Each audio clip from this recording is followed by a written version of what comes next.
recording. Right. Thanks, Amy. Welcome, everyone. Good morning, good afternoon, depending on where you are. So glad to have you here with us. My name is Claire Cruz. I'm the Director of Support Services at eThink Education. And our main presenter today is going to be Amanda Gibson from Simpson College. She is their LMS admin, a one-woman show, and an instructional designer. But I just wanted to set the stage a little bit before I pass the mic over to Amanda to do the real show and tell. Obviously, a little bit about eThink Education. We are a certified premium Moodle partner and provide a fully managed support model and work really closely with our clients as far as their integrations and training and integrations aside from just providing your hosting.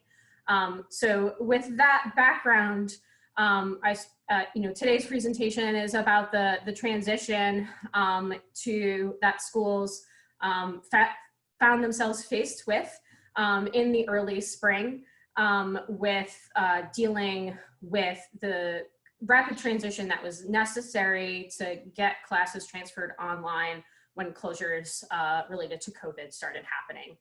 And eThink supports over 120 different higher education clients, colleges, universities, and we really saw some real standout clients as far as handling that transition as best they could. So I wanted to just mention some of those, what we called success factors that I think really made them really agile and able to deal with the unexpected and try to ride out that wave as best they could. Really, this is a theme of most presentations I've given in the past, is really came down a lot to communication. Obviously internally, what you were planning to do on campus, but also externally. The clients that had the fewest number of hiccups were those that communicated really clearly with their host, saying, hey, like, we're not coming back from spring break, we're going to be doing final exams online. Is there anything we need to do to make sure that the site is going to be able to handle that increased load? And also other vendors that you may rely on for expected spikes in usage patterns and so on. What you'll be seeing a lot of today that is those that really set their faculty up for success by putting some sort of faculty portal in place as a one-stop shop for them to have access to some resources if they were new to Moodle, where to get started, and also ways to find help. And also, the student side of that, really clear, direct ways for students to find someone to reach out to if they were having problems getting into their courses or, logistically within the course. One thing that some institutions handled internally, but we also provided support for as well, is training opportunities. We did some webinars and dedicated faculty sessions for those who have never logged into Moodle before. Where do I even start? And then those who maybe had used Moodle a little bit, how can I now actually fully transition to doing this totally remotely? And then we saw a huge spike in the amount of integrations that a given institution had with their Moodle site. Obviously, the very first ones to reach our ticketing desk, where how can I integrate Zoom? How can I integrate Teams? How can I integrate some sort of video solution? And we've also seen over the last several months a lot of requests for different publisher LTIs or tutoring systems that integrate into Moodle via an LTI. So not always necessarily plugins. I think we're seeing more and more of those integrations, on the LTI side as well. So we really saw this, the institutions that got ahead of this or were quick to respond in setting up those places for faculty to get access to information and find ways for them to seek advice, you know, provide some training and try to give them as many tools as possible to make their jobs easier, you know, beyond what's a part of core Moodle. So that, you know, I think it was really what we saw as the common trends. And so today's presentation, we really wanted to put the spotlight on Simpson College, as they have, if you just want to go to the next slide, give you an answer. But yeah, so we were really, really impressed by all of the work that Amanda and her team at Simpson College was able to do to help not only deal with just the crazy onslaught of the spring and figuring out how to make this happen on a moment's notice, but also, you know, the mechanisms they've put in place to, you know, keep rocking and rolling through the summer term. And then also, you know, fall is still very uncertain in a lot of ways. So I wanted to really let her take the stage today to tell you a little bit about what they've done over the past several months. And I will let you take it away, Amanda. Thanks, Claire. I appreciate that. For today's presentation, I've kind of broken it up into 4 different pieces. As Claire said, I'm Amanda Gibson, Simpson College. I'm the only instructional designer. I work very closely with many different departments on campus. And what we found is that we kind of can break what has happened and what is coming in the future into 4 big sections. So that's kind of what I'm going to do today, is chunk this out in 4 sections. If you have questions, feel free to throw those into the chat. And I think Amy and Claire are going to help out with those, and then let me know what questions come through. You can stop me if you need to, or otherwise I have like a question slide at the end of each chunk. Also, any academic technology, whether it's Moodle or any of the extra pieces that we use, as soon as this presentation is over, if you go to the Moodle site, I will have links to and information on all those different tools as well. So don't feel like you have to screenshot or capture those or whatever. So, okay, so we'll first go through some of the things that we did at Simpson over the last 1.5 years that actually prepared us, that we didn't even know that we were preparing for, to be able to make that quick transition this past spring. We call it the triage transition at Simpson. And then, which will be the second chunk I'll talk about. The third will be this summer, some things that we have done in the courses that we're teaching this summer on Moodle, and then also preparing our faculty for the fall. And then finally, some different tools, courses and teams, which I'll explain a little bit more about, that we've put in place for this fall when we do come back. So get started here. So I first want to talk about, we added Panopto as our video platform back in 2018 when we were still self-hosted. All of the videos and faculty were getting more engaged in adding videos to their courses, which was really lagging on our servers. So we had to find a solution that would allow faculty to keep growing their video usage, but also not lag down our servers even further. So we went with Panopto, not just as a video storage platform, but as you can see here, because there are so many other options, you can make it interactive with quizzing. The multi-camera capture options will be extremely useful this fall in our sciences, as they present with their image in the corner with a PowerPoint, and then also for someone who's displaying something they're researching on the table. So that will just give them more options to be able to present online if they need to go that way. And then in the spring of last year, we were very fortunate to partner with eThink. Everyone at eThink has been amazing. This is the plug for eThink I want to throw out there. I would not have been able to do what I've been able to do in the last 1.5 years if it wasn't for eThink, because they have been extremely helpful, not only for support, but for offering suggestions and ways that they can help me out as I help my people out as well. Zoom is the web conferencing platform that we switched to. We used to use WebEx and then decided to jump to Zoom in the spring. And then we also piloted last fall Smart Thinking Online Tutoring and Grammarly. We piloted them just in our online courses, not even having an idea that this was going to happen in the spring.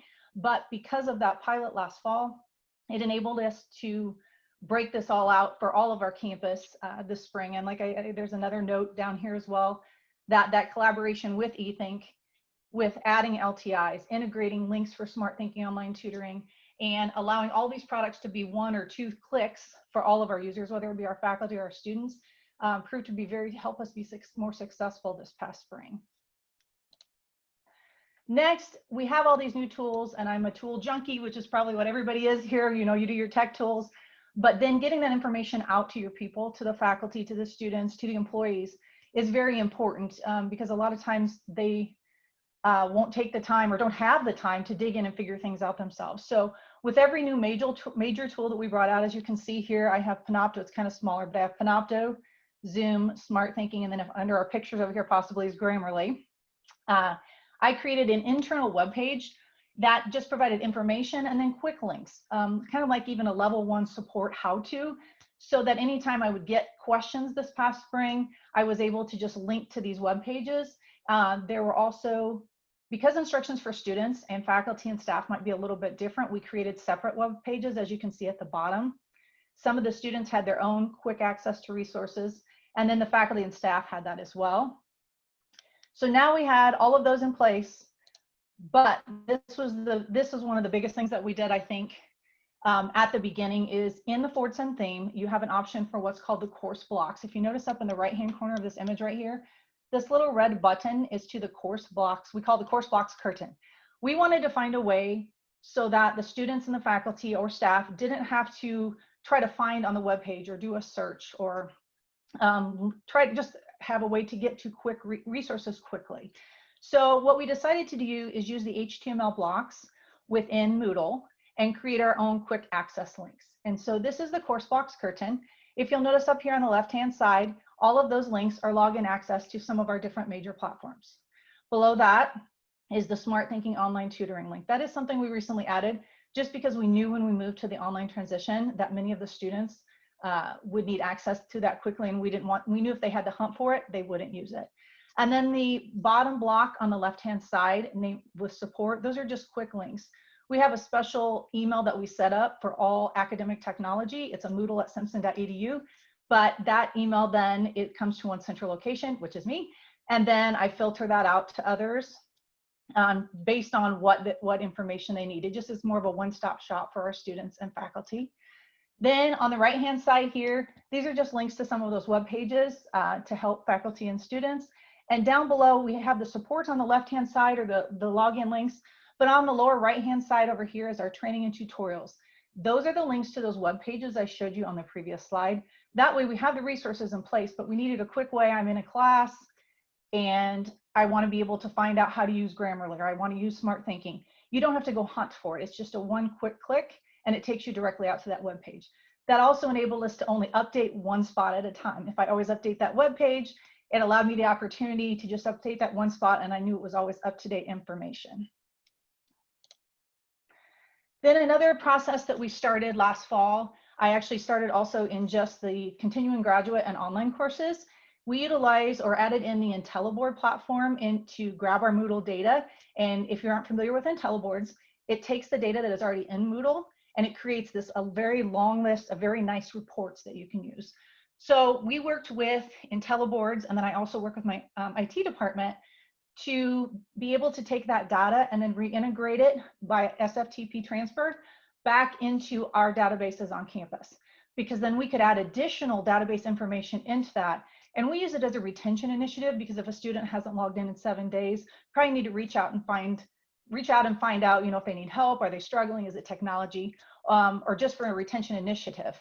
So because we started that process in the smaller group of our continuing graduate programs last fall, we were able to roll that out this spring when we went 100% online.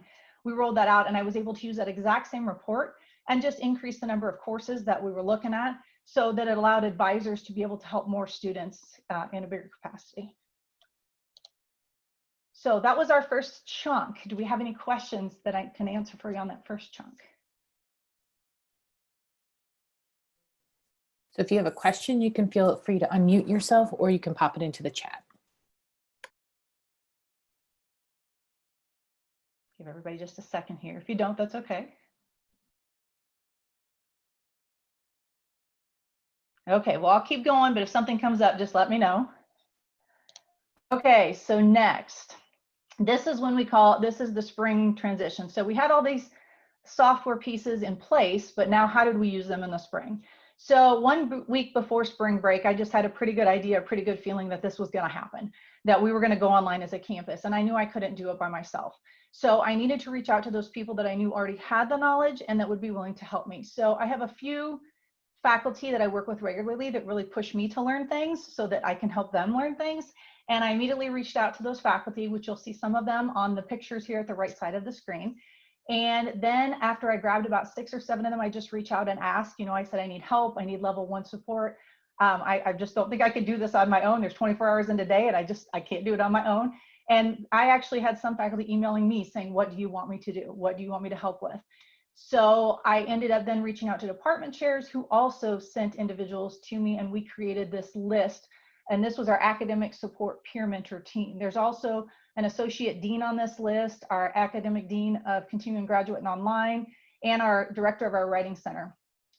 Everybody came together and really wanted to help out, to help those that maybe hadn't used Moodle or weren't as confident with it. In the spring, we transitioned 238 courses, moved those courses online quickly. There are roughly 90 faculty and about 50 part-time adjuncts that we're teaching, that we were helping regularly.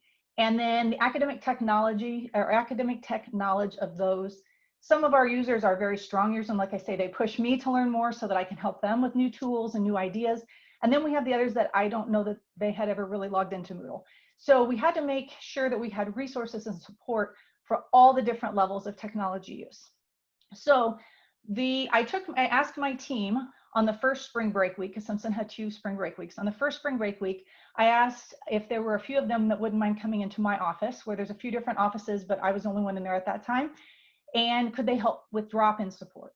So we actually were paying very close attention to social distancing, and we spread out these face-to-face people in different offices in the building, and they became my level 1 support for drop-in face-to-face. We had several faculty that would just drop in for an hour, 2 hours, just to get help. And then at that same time, I was in my office providing Zoom drop-in hours for anybody who didn't want to or couldn't come to campus. So the power users that were there with me became my level 1s. And then if they had a question, they would just come to me for level 2. And it really took, I don't want to say the burden, but the opportunity to teach so many and spread it out across several people. So that was super helpful to have my team. And they have continued to be my team. If you can see on here, when I set this up, this was actually on the front page of our Moodle resources for faculty course, which I'll show you here in a moment. And what I did is ask each member what they felt comfortable with and confident in. For instance, Adam up here was confident in Moodle and Zoom.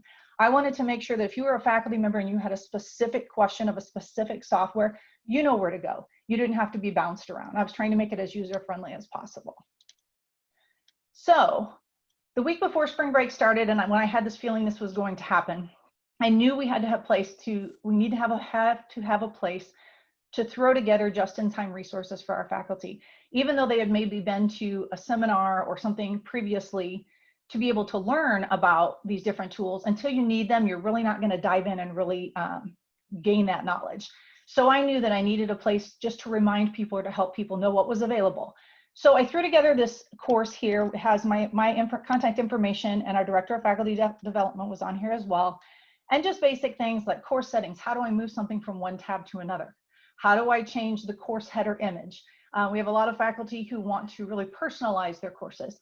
So if I could make it a little fun in those that had never used Moodle before, I was hoping that would encourage them to even try more of the Moodle tools and use more Moodle in the online transition, as opposed to just setting up a Zoom session for an hour every day.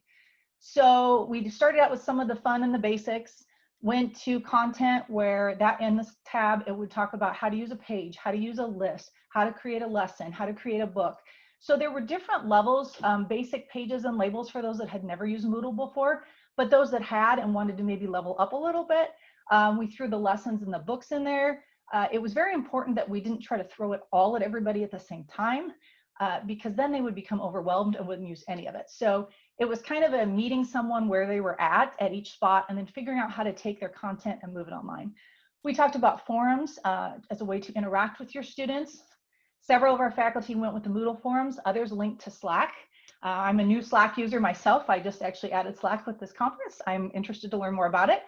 Then assessments, we went into the Moodle quizzing, a different way that you could add assessments for your students. I personally learned a ton about the different Moodle quiz types at this time. I was always used to the true and false, multiple choice.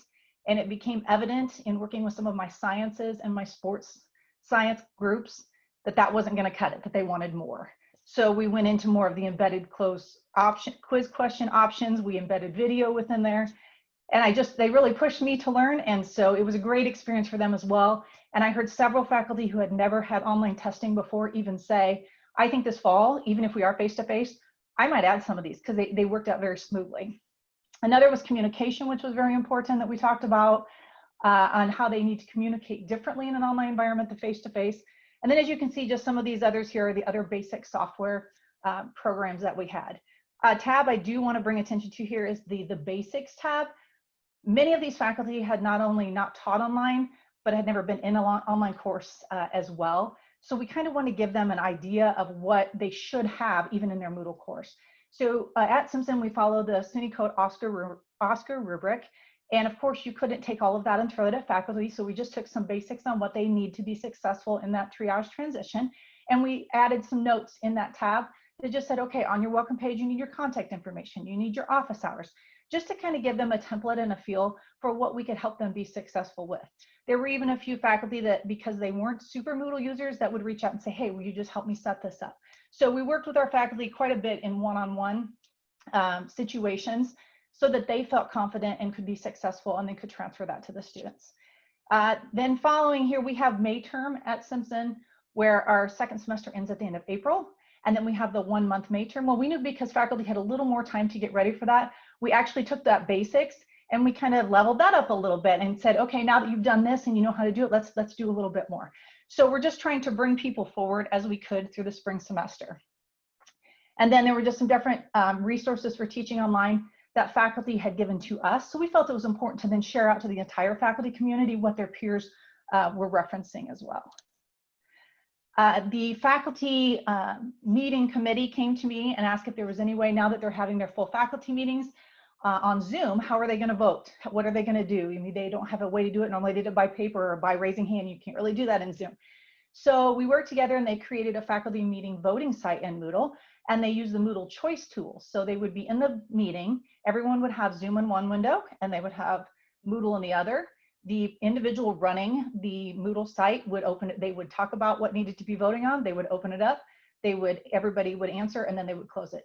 This not only provided the opportunity for quick tallies on who won the election or whatever they were trying to do, but it also recorded the results for the future. And I have a feeling that even once they go back to regular face-to-face, hopefully in the near future, that they will continue to use this, and I've heard that they feel that this is a very good way to continue voting. So I think this Moodle site will also continue. Okay, so spring break week 1, we were in person. By the time we got to spring break week 2, they said everybody goes home. Nobody can be together. So the faculty development director was actually gone the week before, came back that next week, and we provided 1 hour Zoom meetings for all of our full-time faculty by division. We started at 8 o'clock in the morning, didn't end until 8 o'clock that night. And for every hour, different divisions would come in. So we could go over those basics. So we could communicate with them the kind of the expectations of what we knew that they could accomplish, even those low Moodle users. In addition to that, after that first day of training, we had drop-in office hours every single day. Faculty could just come and go as they please. Some just came in actually to these sessions and just sat and listened. They didn't really have questions. They just wanted to hear what other questions everyone else had and maybe learn something new. And then also that academic software support peer mentor team was used quite a bit as well to help each other figure out how they're going to put things online. During the second spring break week, it became evident that we were going to need some more help. So with everyone creating videos, online lectures, even saving their Zoom sessions, we needed to make sure that not only we were compliant with captioning, but also it's best practice for all students. Many of the students went home during the COVID situation, and it was really loud and noisy in their houses. They really needed that captioning to be able to fully engage in what they were doing with their videos. So I reached out to a few of the staff members. I knew that they couldn't fill their full 8 hours every day, and got permission, of course. And they became my captioning editors. The faculty would email me and say, Amanda, I just created these 5 videos, they're in Panopto. And I would then assign them to a staff member who would go in, use the automatic captioning, and then edit all of those captions. So my faculty didn't have to worry about the captioning piece, because the staff was taking care of it for them. Another one was question banks. If any of you have ever worked with question banks, sometimes they can be a little bit tricky, especially if you're coming from publisher test banks or creating your own. We had a lot of both. We had some faculty that had publisher ones they wanted added in quickly. We had others that said, I don't like the publisher ones. We need to create these fancy ones, which was like I say, my chemistry and my sports science. So I started to train and work with some of the academic assistants and said, okay, you now are going to become my question bank masters. And I was really, really lucky to have a couple academic assistants who really took it and ran with it and actually started helping each other and building that team out as well. So that was super helpful. And so I think in the beginning of the whole transition, I guess I'm bouncing this one, creating those teams is what was so important for me, because I am one person and I do have other people in IT that do help. It was important that I had people with the knowledge that could keep dispersing it when I couldn't do it by myself. So do we have any questions on that, Chuck?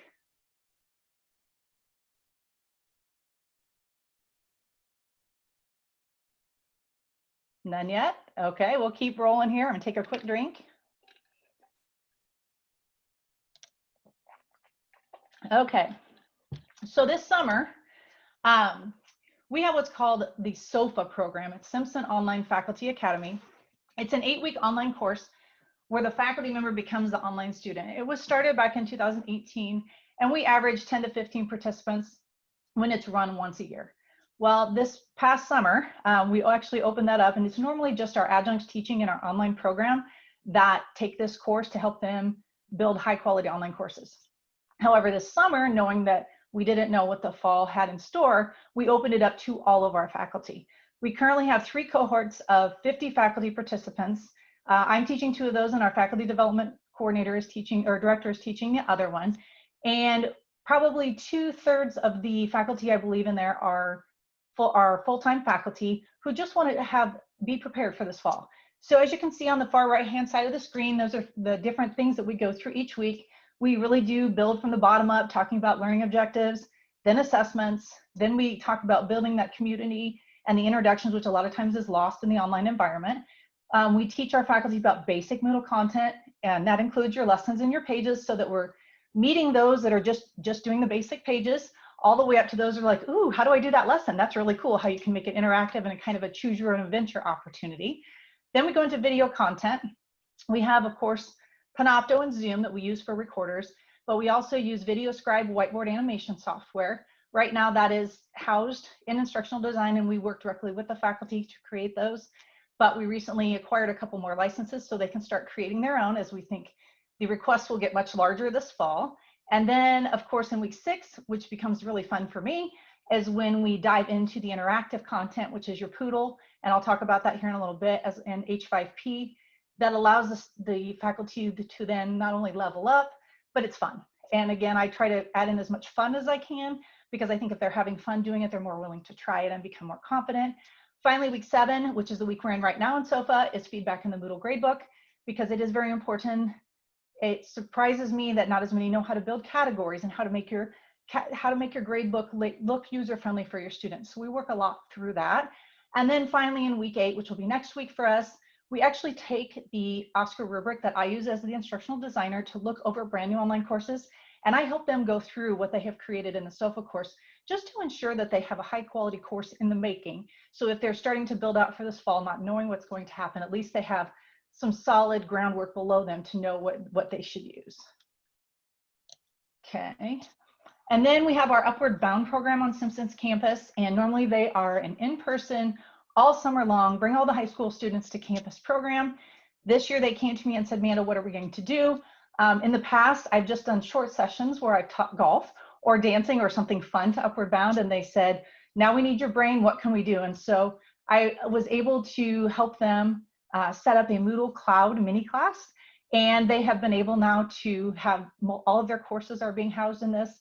They have their tutor mentors working with students. They're utilizing Zoom and Moodle just like we are, and so it's been really fun to watch the students and the new faculty in this program engage in Moodle that I'm so used to in the regular Simpson platform. So this is just a way that they've been able to bring what they normally did on campus in the online environment. And I think they're actually considering keeping this all the way through, even when they do come back face to face, because they have found how all the opportunities within the Moodle platform that they can use. Next, I worked with our SOAR director, Simpson Orientation, Advising, and Registration. Normally when our new freshmen and new transfers come to Simpson's campus, they spend an entire day going to sessions, meeting with people, talking. Well, obviously in this environment, they're not gonna have a student set on Zoom from 8 o'clock in the morning to 8 o'clock at night or 2 days or whatever. So they decided to break it up a little bit. They did their advising in a one day where the kids scheduled their classes and they got all the basics done.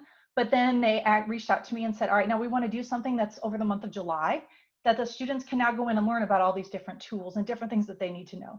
So as you can see on here, there's live session information, there's IT and academic technology tabs, there's security and parking, career development, and just anything that might have happened during that visit. Now they not only have access before they get to campus, but this will be then live on their Moodle dashboards through the beginning of their freshman year or their new transfer year. So they can have access to it at all times. Something else, the faculty development director is working very closely with our faculty on is talking about the different models or modalities that they will be able to teach this fall. Obviously you have your green mode where everybody can do just like they've done in the past, all the way to the red where we are completely online. Well, there are those different pieces that Simpson is using. For instance, one is only 50% of your class can come to class. So how do you set that up? If you teach Monday, Wednesday, Friday, do you have this group on Monday, this group on Wednesday, and then one group gets in face-to-face 2 days? And so they're trying to work through the different ways that they can set that up. And one way that we did that is we created this course map template. It's something we use in that SOFA course. And the A that you'll see here on the far left, that's for your learning objectives. And this is, say, week 1.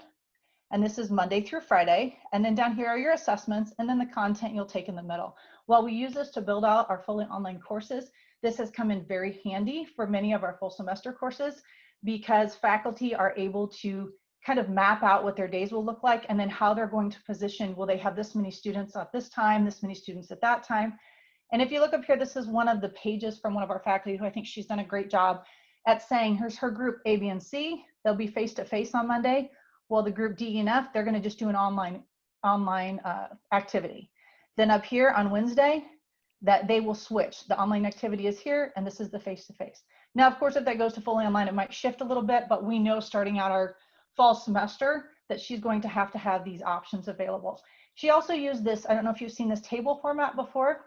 So instead of having the long list of links and activities down the page, those will actually be hidden from the students using the stealth mode in Moodle, where you can have them available but hidden from students.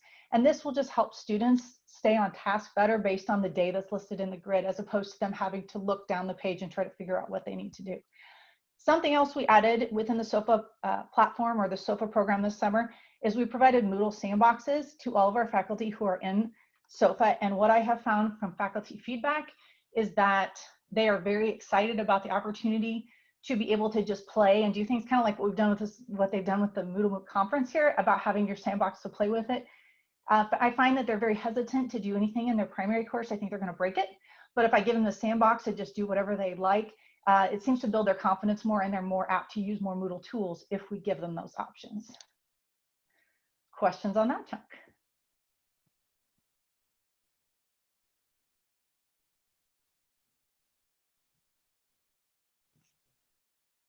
Okay.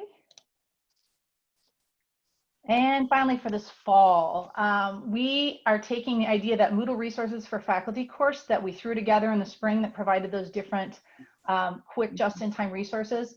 We're going to actually create, or in the process of creating, a more thorough one of those for this fall, the faculty and staff just-in-time resources, where we'll be able to break down these and not only provide the triage, here's how you do it real quick, but be able to provide more information for those users who do want to level up just a little bit more and learn a little bit more about the tools and what's available at Simpson. Something I found in teaching this SOFA course over the summer is that several of our faculty who have taught at Simpson for several years with Moodle didn't even know that half of these things existed. So it's really exciting for me to be able to work with them and teach them and just throw these things out in front of them and show them what options they do have available. And this is another one that we're hoping to do our main test next week. We have a Moodle check-in course. The Health and Safety Committee from our crisis management team came to me and asked if there was a way we can utilize Moodle to be able to record and report out data from COVID-19 symptoms. So we have created this Moodle check-in course, and staff, faculty, and students every day during the week will come in and answer. It's one quiz question, but it's made up of 4 sub-questions. And they'll ask these basic questions. Here's your temperature. Are you experiencing new onset of these? And then these little highlighted areas where it says click here for further instructions, those only appear based on the symptoms or your choices within this quiz question. So as soon as you submit the quiz question, if you have answered a specific way to any of these other questions, this will pop up, you click it, and it will give an immediate answer to any student, staff, or faculty member that has reported that of what to do with those symptoms. We also then, once all this data is collected, will go back out to IntelliBoards, and we're using the same process currently with IntelliBoards where we'll push that data back into our databases. And then that information will be dispersed to our nurse and to our HR director for contact tracing, or syndromic surveillance is another name that it's been called. And then we will also have another report that will let us know, based on this, who hasn't been able to create that, or who hasn't been able to take the quiz, so we can make sure that we're following up with those that need to be taken care of. A final piece of this that will be very important for our health and safety team after we remove all of the personal data is to be able to just track the numbers and the information and be able to save that for research by our health and safety team. Finally, these are my interactive options that we have really dove into and added this spring. H5P, I think a lot of people are familiar with. It's a pretty popular item, and I've just been able to dip my toes into the memory game is one of my favorites. The word search is also awesome. And I'm probably been able to use about 50% of those. I've started sharing those with some faculty, and they were having a really good time with it. I actually have a faculty member who just used the video tool where you could add the text on the video in H5P. And I got a text at 7:30 in the morning saying, get on there and look at this, it's so cool. So my faculty are having fun with the interactive options in H5P. We fell into Moodle not too long ago. So if you're not familiar with Moodle, the primary product is more of a video and audio recording. The recording pieces is their product, but then they have these extra things called widgets. And what widgets are is similar to like HTML coding, but they go right in the Moodle text box. And you literally click in the auto editor and you tell it what you want to make. And for instance, down here, there's a calculator. You can have a calculator that works embedded right in your Moodle page. One of the most fun widgets down here is the dice. And I at first thought, I have no idea why any faculty member would want to use this, but I think they're really cool to click and it rolls the dice for you. I have had 3 emails since I rolled this out saying how excited they are to add dice to be able to play games in their online course, whether they're on Zoom or just to see what students roll. So everybody's having fun with the different widgets.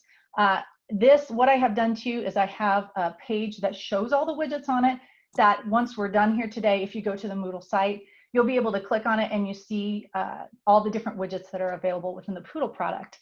I also did that for H5P. This page you're seeing right here, I created actually as a Moodle page using the table format. These are all the different options. And then I actually linked each picture within our Moodle page to the instructions on the H5P site. While it's an extra work on the front end, creating these tables and these links, it helps me immensely when people need information. I don't have to answer the question. I can just provide the resource. And then if they have problems, they can come back to me after. And it also gives them a chance, I found, to explore on their own, because I find a lot of times people just, when they have the time and when they want to take the time, they want to just do it on their own and figure it out. And I think this provides the best way to do that with these 2 interactive features. But I know I've got on these Moodle options, on these widgets, I have people going crazy adding little toggle widgets and pop over widgets. So if you get an opportunity to check out Moodle, you should definitely check out Moodle, because I was a kid in the candy store when I started working with this. And I want to thank eThink publicly right here, because this has been huge for us, adding Moodle within our site within Moodle. It hasn't been an easy thing because I don't know that it's a newer deal, but eThink has been amazing in the way that they've taken care of that. And then finally, I'll jump in and watching our time here in case there's questions at the end. As fall approaches, this fall, I've been working very closely with the Director of Faculty Development. We have several workshops virtually planned for this fall. We've also worked with our Director of Academic Advising and the Diversity and Inclusion Director, as well as IT, we're trying to keep our communication and collaboration very strong because we are a small group of people. It's very important that we all know that we're all on the same page and that we can work together to supply the best support and training for our faculty and students to help everyone be more successful.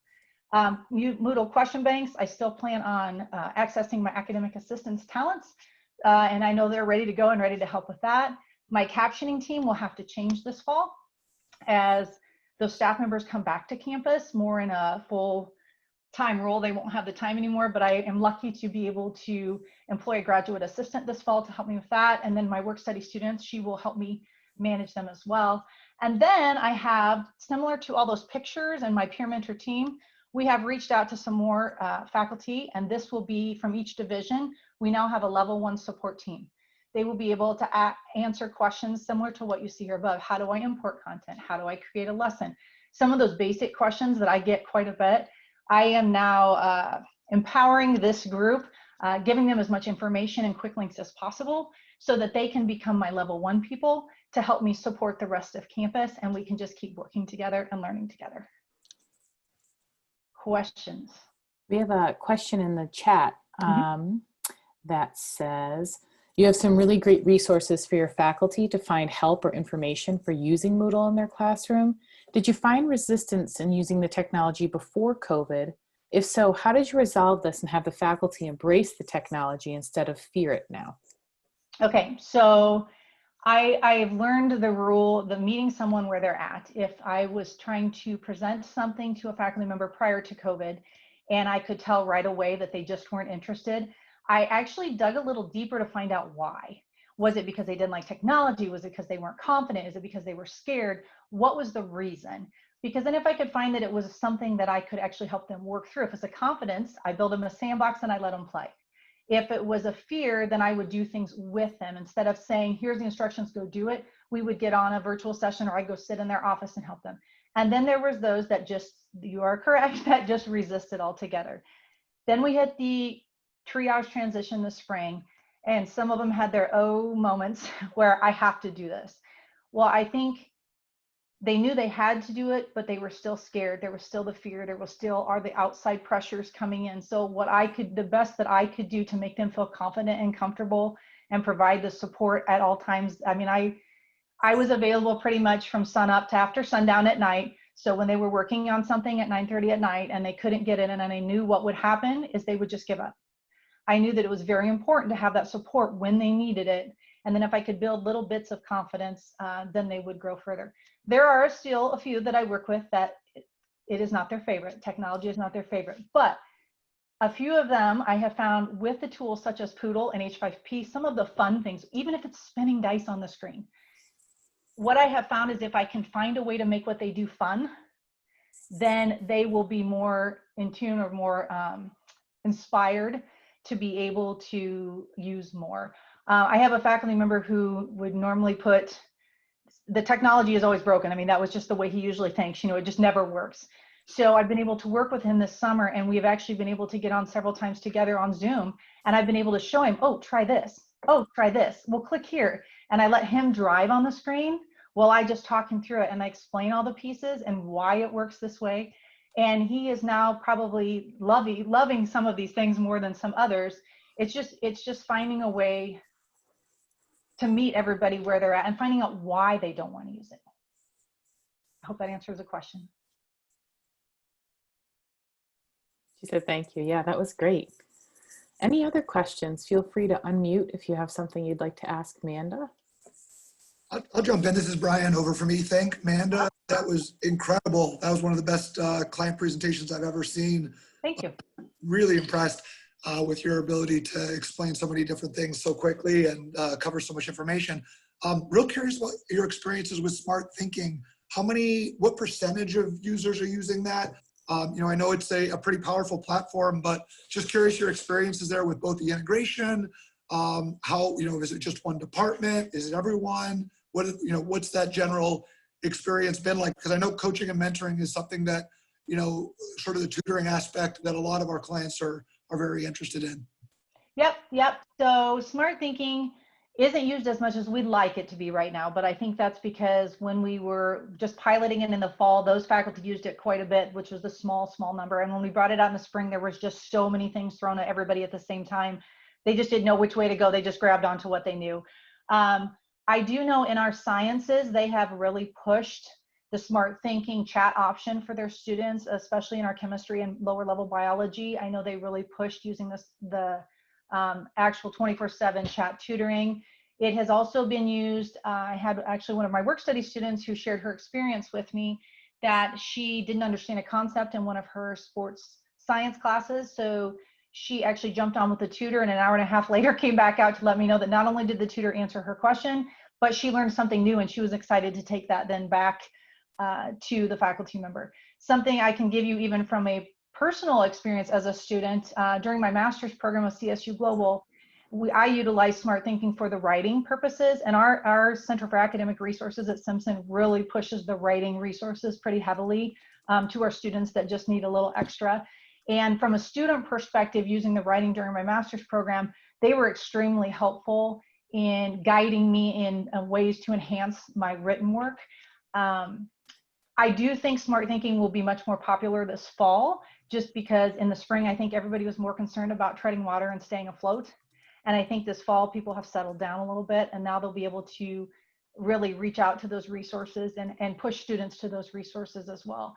But the students that we have had that have used the different tools have been very happy with what has happened, as have our faculty. There is a way in smart thinking, in case you're not aware of it, that a faculty member can suggest smart thinking to their entire class. They can upload a whole course roster, and then it sends out an email with a link, and they will suggest that the students go into and utilize smart thinking. So they can kind of advertise it at a course level in addition to us advertising it at the campus or the whole Simpson College level. Does that help? That's an incredible answer. Yeah, that's exactly what I was hoping you'd get into. Thank you so much. It's been a pleasure hearing your session today. Thanks. Thanks.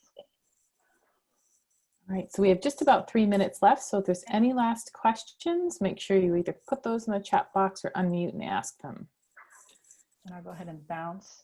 And I have my email in here, so in case you think of something later or just pops in your mind, my email is here, but it is also in that Moodle course on the Moodle site.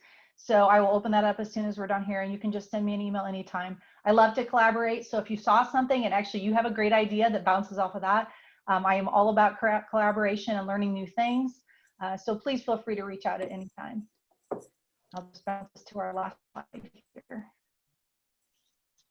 And I want to get one more big shout out to eThink, because without them, I could not have done any of this that we were able to do these past 6 months. Thanks so much, Amanda. Yeah, please stop by our course page / booth. There's some good info in there. And if you have Moot coins you're looking to burn, we do have some a purchase for seats in our Academy offerings available for grabs as well.